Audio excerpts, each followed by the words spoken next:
What a tense and awkward race it was today. What an uncomfortable race. What an uncomfortable race. We're talking about the F1 Hungary Grand Prix. If you've not seen it, we'll tell you all about it right now.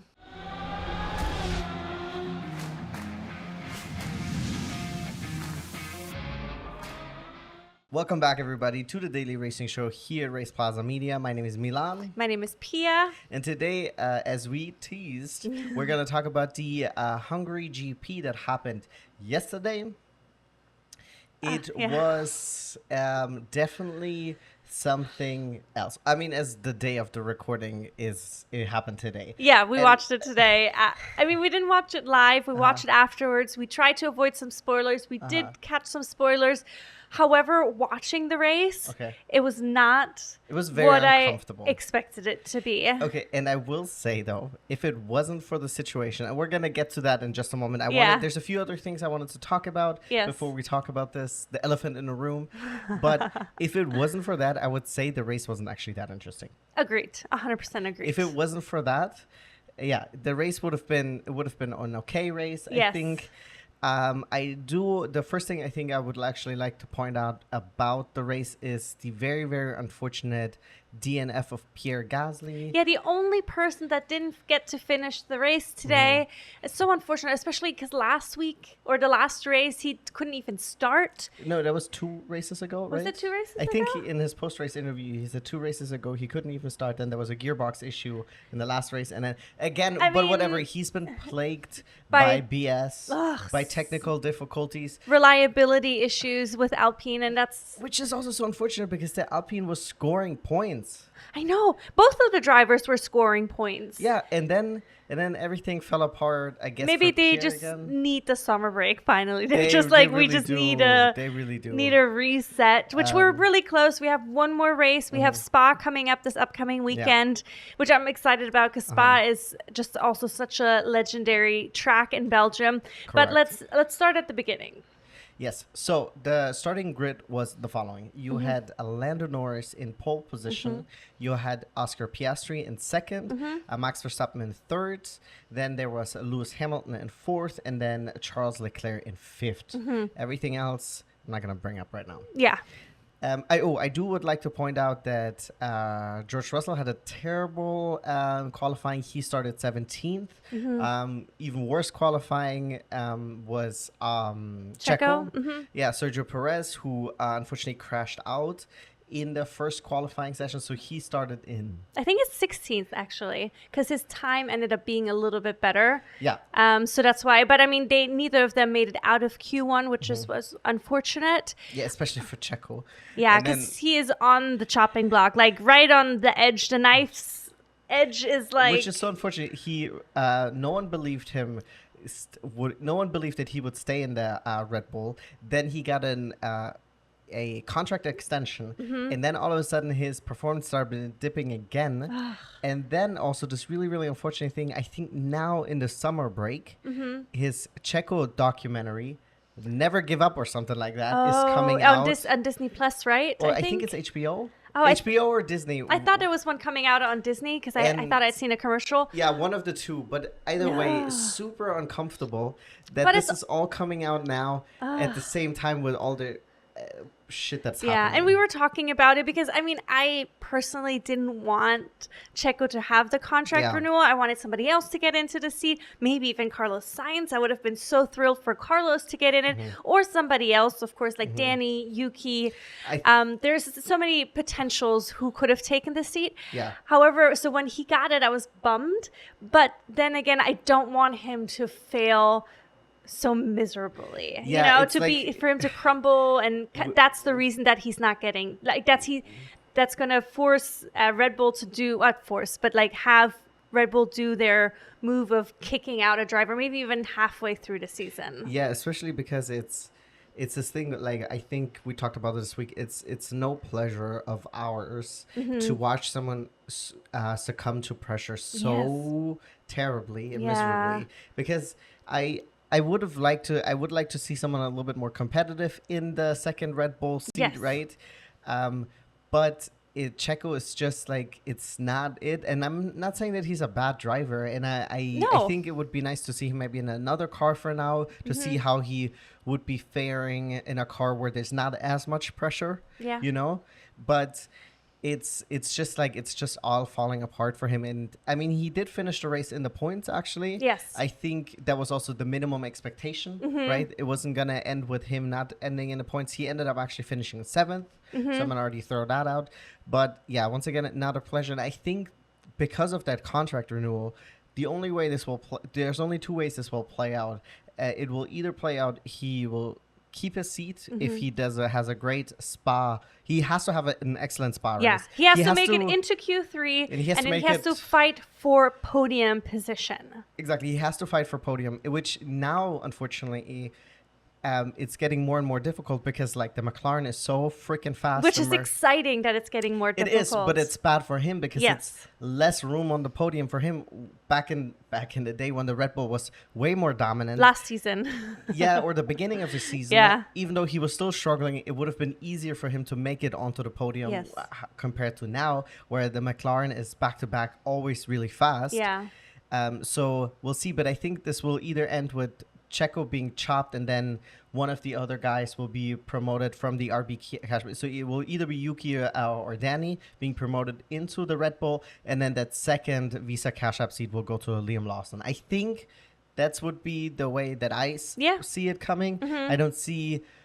I don't... Or Carlos. I mean, well, the thing about it is he's not going to mid-season swap. That's true. Oh, yeah. He's not going to mid-season leave right. Ferrari.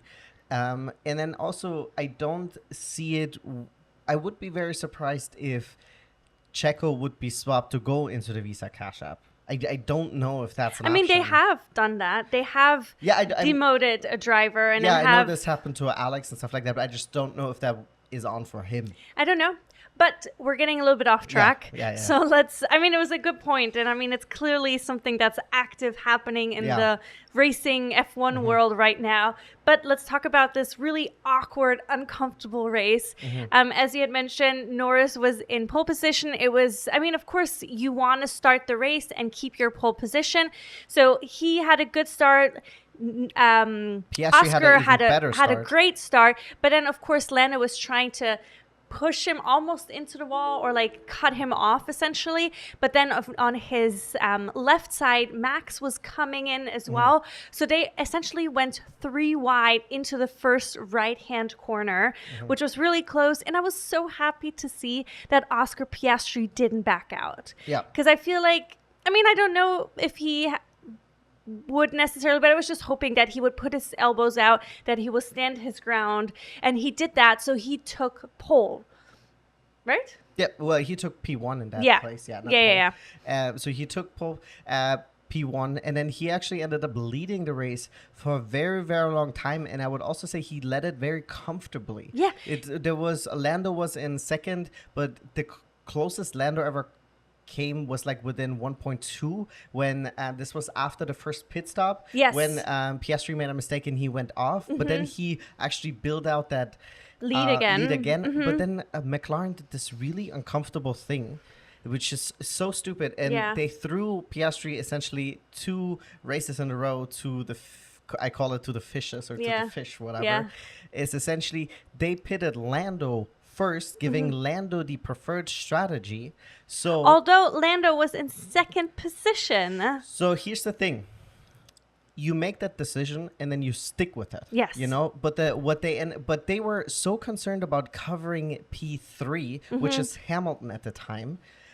So he was kind of battling with Verstappen. We'll get to that in a bit.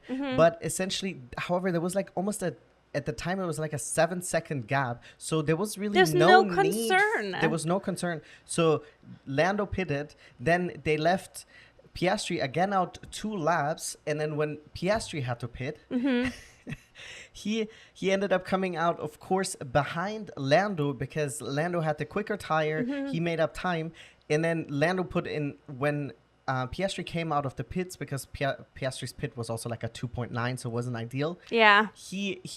Lando was already up 3.5 seconds. Yeah. And then all of a sudden, his racing engineer gets on the radio and keeps telling him to give up the position to Piastri because Piastri is technically the number one in that race. Because if it wasn't for that strategy call. Yeah. So then Lando, and then they're like, okay, we're going to so Oscar is going to catch up to you and then let's make the swap, right? And they also communicated that to Oscar. Yes. Lando didn't seem very fond of this idea because in reality, Lando is also the closest person fighting Max currently for the driver championship. So if Lando would have won the race, he would have cut down the lead of Verstappen to 69 points, a 69-point gap, which that is definitely doable. Now it's, I think, 74. I think it's a 5-point difference. Here, I have it. So it's just and then what happened is Lando, I guess, wanting to prove a point that he is the faster driver, kept increasing the gap up until 6 seconds at some point. And then over the radio, like every lap, every other lap, they were like, hey, you need to save your tires. Yeah. You need to, and then it's like at some point, like his race engineer was essentially begging him to give back that position. Yeah. And it's like, hey, just think about every Sunday morning going on from here on out and stuff like that. And it was so uncomfortable for everyone to watch this. Uncomfortable. Even the commentators were talking about it, how uncomfortable it is. Like, God. I mean, like, there's, of course, different points of views that you can take. Like, we were talking about it, that we understand Lando's position because he was driving. I mean, it was not his fault that they made that call, that the pit wall made the call of making that pit stop strategy. And he was clearly the car with the faster pace. And Oscar had also said that later on, that Norris did have later half of the race had a stronger pace. But then on the other hand, Oscar had given up positions to Norris before, also previously. So it is a teamwork, but it was just so awkward because it kept coming up on the radio, and we didn't know what Lando was going to do, because he was like, he should come and catch me then, or he should come up closer. And it was it's just like the thing about it is, if they would have just done pit Piastri, then pit Lando, then if Lando truly had the faster race pace, because earlier in the race, they were like, when Piastri overtook Lando, and then they were like, listen, you guys are free to fight. Yeah. The papaya is free to fight. Just keep it safe, right? Yeah. So they were like, you guys can fight it out, right? We're not going to impose anything on you. So if you would have just done the correct pit strategy, which this whole like covering off the third was bullshit. It was nonsense. Yeah. You could have avoided this. And then if Lando was truly faster, then he could have just passed him. Yeah. He would have gotten his second win. Yeah. And no one would have been actually mad about it. Exactly. But by making this choice, you made it really fucking uncomfortable for everyone watching. Also, it gives a clear insight into McLaren. Now, the second race in a row, you guys fumbled the ball. Yeah, strategy-wise. So bad. This case, you guys still got a 1-2, right? Yeah. But it's again showing that McLaren is a little bit of a shit show on the inside. Yeah. Like, there's some strategy calls where I'm like, what are you guys even doing? Yeah. It was really, really uncomfortable. And it sullied a little bit Oscar Piastri's maiden race win. Because it was essentially given to him at this point. Yeah, and like obviously he did have a great race, but because of all that back and forth and Lando having to give up the position, it's just not, I would imagine it stifles the joy of your first win, because it just doesn't feel the same as if you really drove out away in the front, or you fought for first position. And it was just, I feel like it, I mean, yes, he can still celebrate. He still has the first trophy and stuff, but I'm hoping that Oscar will have a second win sooner than later. Yeah. That is truly his, that doesn't get sullied and ruined by McLaren's strategies. And I do also hope that Lando will have a second win sooner than later, because there was some talks about that, the safety car, that's the only reason that Lando won that race.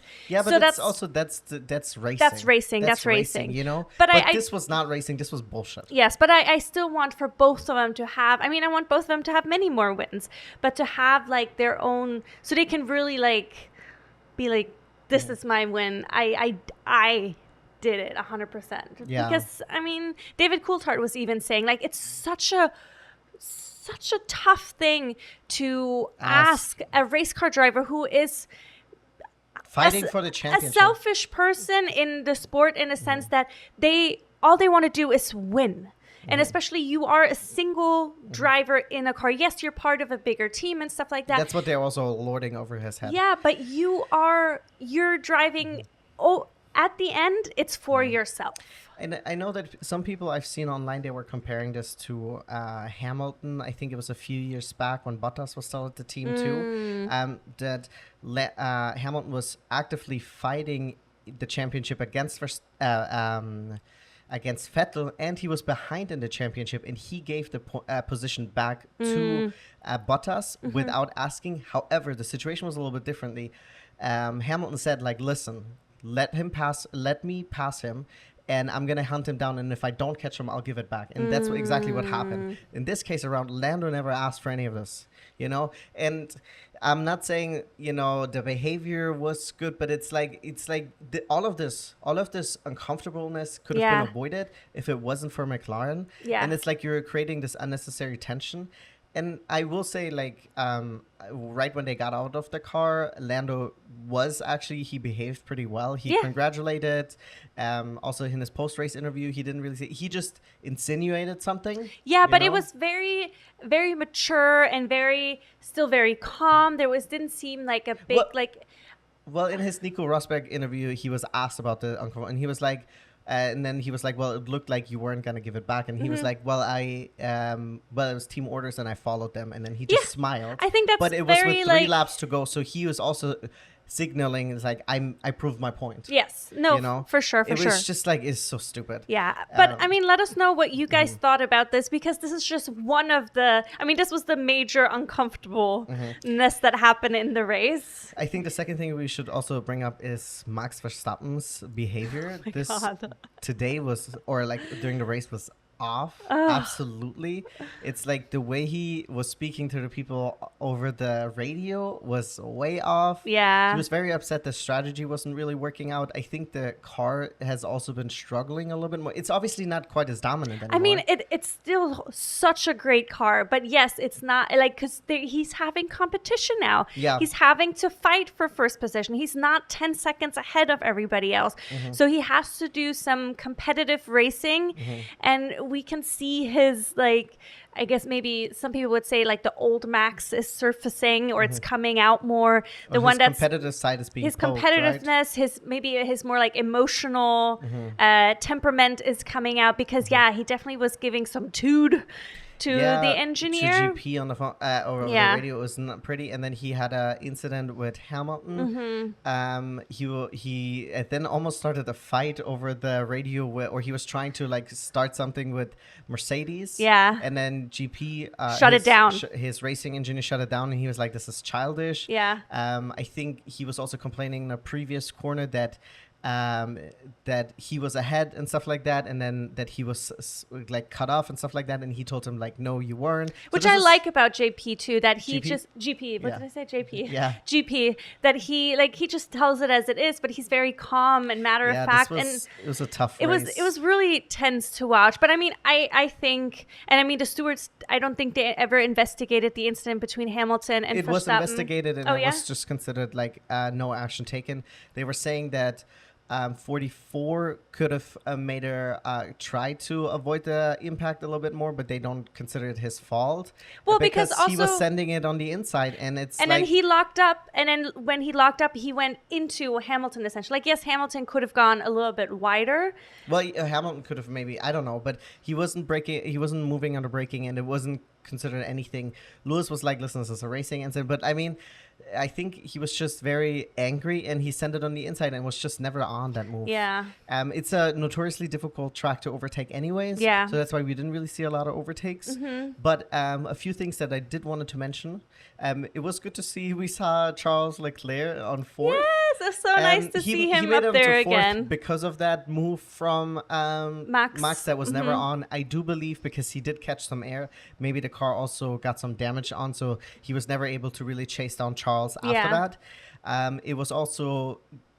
So one person's race also got completely ruined, which is also so dumb, is Danny's. Oh, Danny okay. I thought of somebody else. I think Danny started in 8th place. He stayed at one position before Yuki, and then he was called into the pits way early. So early. It was so dumb. And then it was like, and then he ended up finishing 12th, where he could have easily finished in the points. Yeah. Easily, if his whatever race strategist or whatever call statement, and he said in his post-race interview, is like he knew that it was too early, but it was the call came so late or so close to the box, to the pit. He was like, I couldn't argue anymore, which is just so frustrating because he did have a great qualifying yesterday. So I was hoping he would have a better race, but there was no chance that he could have made it up. But that was strategy. That was not him. Yeah. And then the other person who I thought you were going to talk about was Alex Albon, who was very politely not passive aggressive even, but very politely said that the strategy that Williams was imposing on him was rubbish, essentially, because they had changed his strategy twice within the race, going from 2 pit stops to 3 pit stops to 2 pit stops. And then so because they kept changing it, he didn't use the tires properly based on those strategies. Yeah. So he essentially hurt his race too. But I love seeing how he was like, I don't appreciate. Yeah, it was very, very stern, but very polite. I don't appreciate you changing the strategy up now that the tire is already dead. Yeah. Which also, like, I didn't hear, so he was one of the few people that started on a soft tire. Yes. So their strategy was soft, medium, hard, or soft, hard, medium, whichever.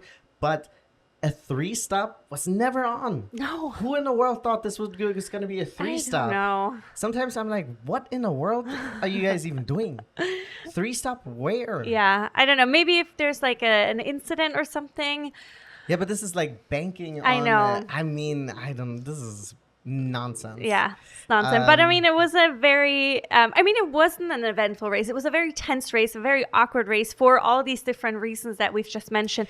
But outside of that, there wasn't a lot of on-track action, not a lot of not many overtakes. There was not a big like crash or incident. The start was very clean for the most part. You had some good defending by Lewis against Verstappen. I thought that was very strong by him and stuff like that. For sure. But once again, this also helps with the track being a little bit more difficult to overtake. But yeah, if it wasn't for that awkward McLaren situation, I think it would have been pretty meh. The race would have been okay. Also, big congratulations to Lewis Hamilton for getting his 200th podium. Yes. The next GP after his winning his last race. Yes. So it was really, really awesome. It's good to see him back on the podium. And it's still very exciting that now we have, I think, the 7th driver of the season that's won a race, and we're about to be halfway, I think it is. So it's just nice that we're just past. We're just past half. I think, was this not 13 or something like that? I don't know how many races we are in. But I mean, it's nice that we have a lot more variety this season. We've been saying it this whole season now, that it's a lot more interesting. There's a lot more there's a fight happening. And I also pulled up the standings. So like you were saying, so Max currently has 265 points. After him, second is currently Lando Norris with 189 points. And then third, we have Charles Leclerc with 162. Charles is still in there. And he's actually not that far off of Lando. No. That's insane. Because I feel like he disappeared on me for a couple of races. The last couple of races, he only scored a total of 12 points. Yeah. And then now he's had a better... So I'm hoping that the Ferrari over the summer break is able to get some upgrades in there, because last race they reverted to their Imola setup, which was not on because everyone else was so much ahead already. However, the Constructors' Championship you just pulled up is much closer. So we have Red Bull with 389 points and then McLaren with 338 points. Yes. So this is, I think... And then Ferrari with 322 points. So like 3 teams... in the 300s. Yes. I think Red Bull really has the Constructors' Championship to lose. even the Drivers' Championship, but I wouldn't be surprised if Max still takes it. I agree. I think, but especially because the second driver in Red Bull is currently just so underperforming, and then Horner even said it can't be that we're just racing with one leg essentially. Yes. So I think this is hopefully the second half of the season that will be really, really awesome. I'm very excited for it. I think so. Yeah, I'm very excited as well. We also still have a bunch of seats open for next season. So I'm very curious to see what happens then. If there's something that comes up during the summer break, maybe. I think so. I think we'll hopefully get a Carlos Sainz decision. Hopefully, because he's holding up many other decisions. I think maybe once he makes a decision, it will be a domino effect. I agree. But yeah, let us know what you guys think about this race, the Hungary Grand Prix. Yeah. Let us know your thoughts about all the tension, awkward situations. And let us know if you'll be also watching Spa this upcoming weekend before the big summer break for Formula One. And as always, like and subscribe. And we will be seeing you guys here tomorrow at the Daily Racing Show, where we talk about the Indy race that we watched this past weekend. Yes. Let's get into it. Bye, guys. Bye.